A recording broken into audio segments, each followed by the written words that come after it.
Halo semuanya, selamat datang di podcast kami, Grup Atlas 73. Bersama saya Samuel Alexandro dan juga rekan saya Yusuf Rizky. Dan juga Halo di sini semuanya. kami juga di sini ada beberapa audiens. Benar nggak, Ki? Iya, ada 8 orang dari member Atlas 73. Benar, yang siap untuk menjawab pertanyaan-pertanyaan. Iya, benar sekali. Seputar apa, Ki? Seputar korupsi, Sam. Waduh. Jadi mungkin kita jelasin sedikit aja kalau Iya, korupsi ini, boleh. korupsi ini adalah tindakan di mana mengambil hak orang lain nih Ki ya, di mana kita Iya, mengambil benar sekali. sebuah hak orang lain untuk kepentingan pribadi. Oke, mungkin kita bisa langsung ke pertanyaan pertama ya Ki ya. Iya, boleh. Oke, jadi pertanyaan pertama ditujukan untuk Livia. Menurut Livia nih, bagaimana sih cara untuk mencegah korupsi? Bisa dijawab, Livia? Ya, menurut saya cara mencegah korupsi itu bisa dilakukan sejak dini ya. Misalnya orang tua kita ngasih kita uang untuk memberi peralatan sekolah di koperasi, tapi kita malah nggak pakai uang itu. Kita malah pakai buat jajan, terus kita minta lagi ke orang tua. Nah, hal kayak gitu tuh harus dihindarin biar dari kecil kita dilatih untuk tidak menjadi seorang koruptor. Terima kasih. Oke, baik. Terima kasih jawaban Olivia. Sam, kayaknya gue dengar lu pernah korupsi di pas SD nih buat beli mainan. Buset dah Ki. Enggak dong. Oh, emang udah dari kecil udah dilatih ya untuk pribadi yang lebih baik. Iya gitu. Kita emang sudah dilatih untuk tidak mengambil yang bukan menjadi hak kita gitu Ki. Iya, benar. Oke, langsung aja ya ke pertanyaan kedua ya. Boleh banget Ki, sikat Ki. Apakah memungkinkan korupsi untuk dihilangkan dalam konteks korupsi di Indonesia? Kalau tidak, setidaknya hal apa yang bisa dilakukan untuk mengurangi angka korupsi? Stefani bisa dijawab. Halo, kalau menurut pendapat aku pribadi nih ya, jadi sebenarnya korupsi itu agak susah sih untuk dihilangin, karena oknum-oknumnya kan ada banyak, dan kita semua nggak mungkin ngeliatin satu-satu, dan kayaknya jadi susah untuk kita untuk bisa ngilangin korupsi sampai ke titik nol. Tapi ada nih cara-cara yang menurut gue harus dipakai sama pemerintah untuk nurunin angka korupsi yang ada di Indonesia. Jadi yang paling penting itu peraturan korupsi di Indonesia. Karena peraturan korupsi di Indonesia itu masih sepele banget, jadi hukumannya tuh kurang berat buat korupsi-korupsi yang ada di Indonesia. Jadi menurut gue peraturan sih yang paling penting buat dirubah sama pemerintah. Bener banget ya. Bener banget. Peraturan sih ya, Sam, yang peraturan. Iya, karena mungkin banyak kasus di Indonesia ini masih banyak yang kita rasa kurang ya dibanding kerugian yang diterima negara. Oke, Sam, langsung aja pertanyaan ketiga, silakan ditanya. Oke lah ya. Oke nih, ini selanjutnya untuk Patricia nih pertanyaan. Menurut Patricia nih, bagaimana impact dari korupsi terhadap fasilitas yang didapatkan oleh masyarakat di Indonesia? Patricia boleh jawab? Terima kasih. Thank you buat pertanyaannya. Menurut aku korupsi itu bikin kualitas fasilitas yang ada di Indonesia menurun ya. Karena kan maksudnya dana yang seharusnya dialokasikan untuk pembangunan negara dan untuk semua fasilitas-fasilitas kan diambil untuk kepentingan sendiri. Begitu sih menurut aku. Thank you. Iya sih. Wah, jawaban singkat dan padat ya, Sam. Langsung ke singkat poin. Padat. Baik. Benar banget Ki. Kita juga udah dapetin ya banyak problem, let's say bisa dari jalan yang mungkin kualitasnya aspalnya kurang gitu kan, kita lihat bolong-bolong. Benar. Saya tidak Oke, langsung aja ya ke pertanyaan keempat untuk Raihan. Apakah sudah ada tokoh yang berjuang melawan korupsi? Silakan dijawab. Oh ya, terima kasih Rizky Samuel. Salah satu tokoh yang gue ya sangat salut itu dari kepolisian, yaitu Sugeng Iman Santoso. Ada cerita bahwa Gus Dur pernah berkata, hanya ada 3 polisi yang tidak bisa disuap, yaitu patung polisi Dur sama Sugeng. Terus ketika menjadi Kapolri pun, dia tuh punya rumah yang disewa kan, tapi nggak mau dibayar. Dia tuh bayarnya lewat wesel gitu loh, padahal kan punya rumah dinas gitu loh. Hugeng tuh sangat tidak mau tuh politik balas budi, tahu kan politik balas budi? Yang meski dalam bentuk Tahu. sederhana pun dia tidak mau kayak gitu. Jadi saya sangat salut sama dia. Harusnya tuh semua kepolisian sekarang bisa mencontoh Bapak Iman Hugeng Santoso ini. Terima kasih. Lucu ya keren Sam yang ini. banget. Patung polisi sama polisi tidur. Ya emang nggak bisa di sini Iya. disuap. Bener Emang juga ya nggak bisa dia. disuap. Emang nggak bisa Benar. disuap. Tapi sedikit, memang kalau kita mau membaca kutipan-kutipan dari Gus Dur, sedikit ini ya, menuju ke hal lain gitu. Tapi menyenggol polisi-polisi zaman sekarang. Keren. Siap. Bisa ditanyakan pertanyaan kelima? Kita move on ya to the next question ke Christopher. Untuk pertanyaannya, menurut Christopher sendiri, apakah faktor-faktor yang mendasari orang melakukan tindak korupsi? Oke, menurut gua itu faktor-faktor yang bisa mempengaruhi orang korupsi itu dari iri hati ya. Contohnya itu kalau misalnya satu pejabat melihat temannya itu mempunyai banyak uang, sedangkan dia sendiri tidak mempunyai banyak uang. Istilahnya ya berkecukupan tapi cuman sederhana gitu ya.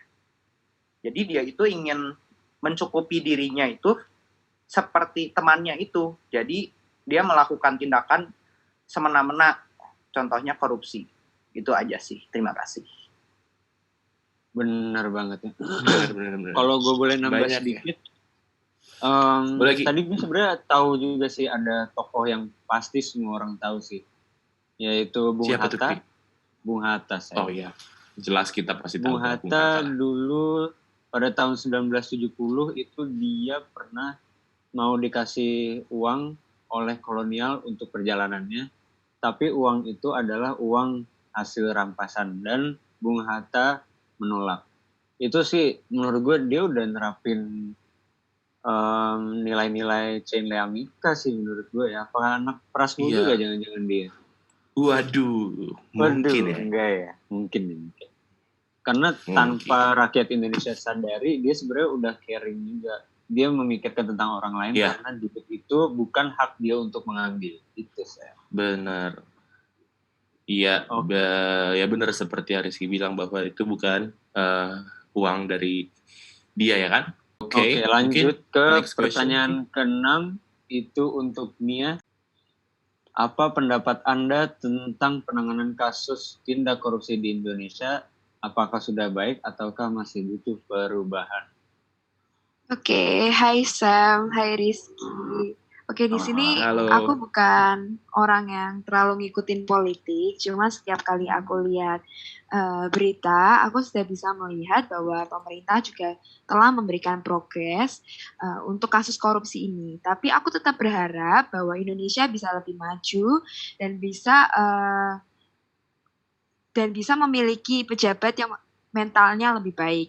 Terima kasih. Benar banget sih.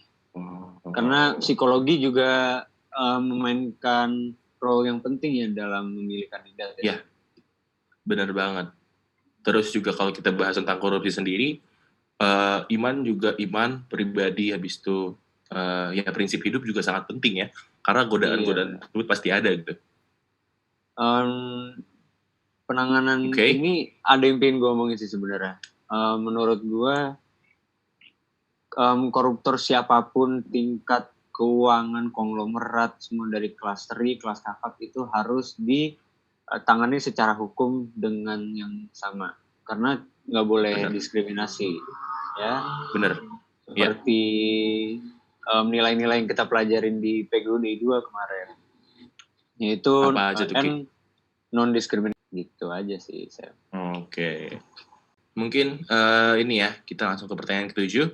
Baik. Untuk Karisa nih, strategi apa sih yang seharusnya dilakukan oleh pemerintah ataupun masyarakatnya sendiri untuk melakukan penyelamatan pendapatan negara yang mungkin terganggu karena adanya korupsi? Wah, berat ya pertanyaannya ya. Iya nih, lumayan. Halo Karisa. Halo Karisa.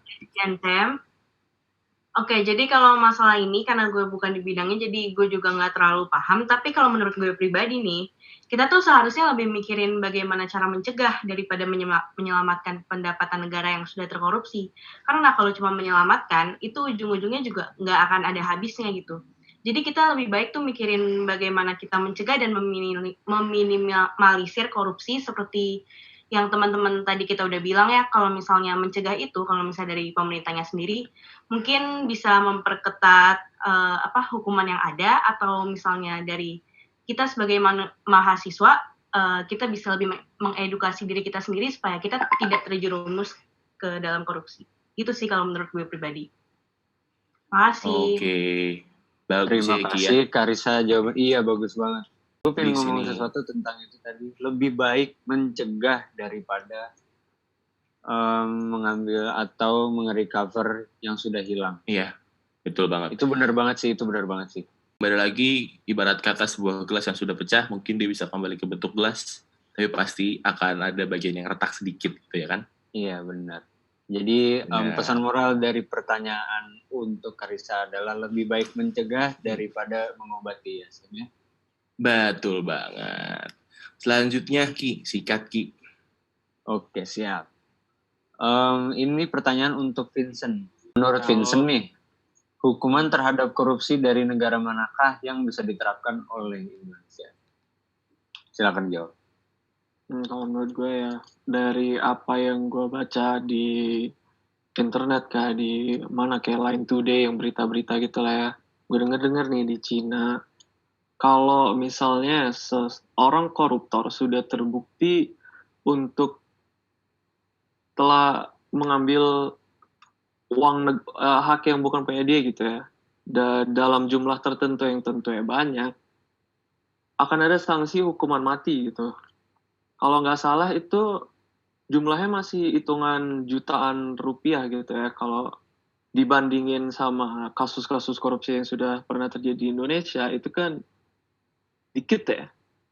Dari apa yang kita tahu, koruptor-koruptor di Indo itu ngambilnya masih jauh lebih banyak. Jadi walaupun terdengarnya kasar, hukuman mati gitu kan ya, terdengarnya kasar.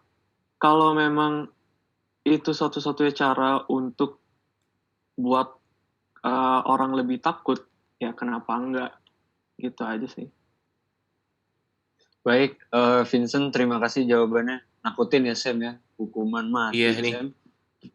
Gokil, Baru betul. Tapi jutaan benar udah juga sih. hukuman mati loh. Gila. Iya, makanya. Tapi ya bagaimanapun juga kan tindakan korupsi merupakan tindakan melawan hukum dan merugikan negara.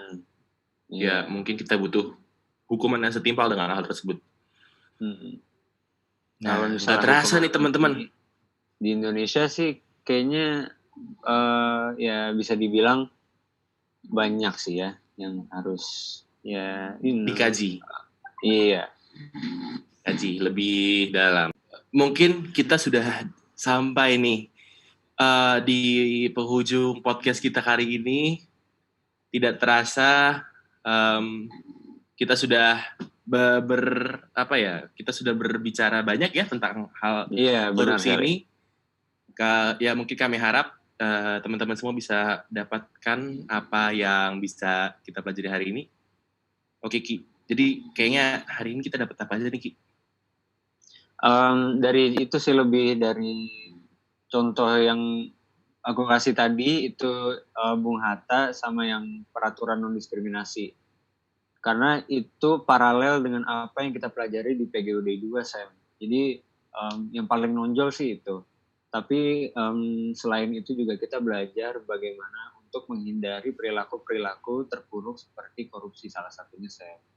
Gitu. Oke deh kalau kayak gitu. Mungkin kita sudahi podcast kita hari ini. Kami harap semua informasi yang kami berikan, semua berita yang kami berikan bisa menjadi pelajaran buat kalian. Oke. Sampai jumpa teman-teman di podcast kami selanjutnya. Bye-bye. Ya, dadah semuanya.